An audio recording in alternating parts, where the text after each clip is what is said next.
যেমন তিনি মক্কা থেকে যখন মদিনায় হিজরতে আসবেন, মদিনায় ঢোকার আগে কোবা নামক একটা এলাকায় তিনি কয়েক সপ্তাহ ছিলেন।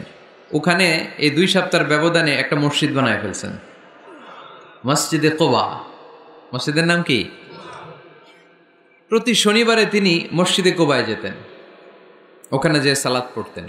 এবং আল্লাহর হাবিব বলেছেন, কেউ যদি, আপনারা যখন মদিনা শরীফে যাবেন, শনিবারে যদি কেউ সকালবেলা আপনারা যে কোবা মসজিদে যে অজু করে, ঘর থেকে অজু করে যে 2 রাকাত সালাত পড়েন, তাহলে ওমরা করলে, একটা মাকবুল ওমরা করলে যেই সওয়াব, ওই সওয়াব আল্লাহ আমলনামায় দিয়ে দিবেন।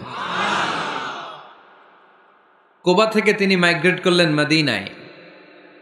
মদিনাতে যেও তিনি একটা মসজিদ প্রতিষ্ঠা করলেন। মসজিদটার নাম সবাই বলেন, মসজিদে নববী।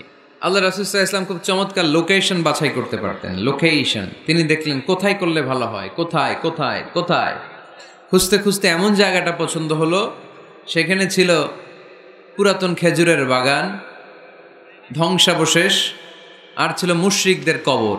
আল্লাহর হাবিব বললেন, মুশরিকদের কবরগুলোরে হাড্ডি আর কঙ্কাল সহ উঠায় ফেলো, উঠে আরেক জায়গায় দাফন করো, সুবহানাল্লাহ পড়েন, কেটে সমান করো, ধ্বংসাবশেষ ভেঙে মাটির সাথে গুড়িয়ে দাও, এখানে হবে আমার মসজিদ। স্থাপিত হলো মসজিদে নববী, সুবহানাল্লাহ পড়েন।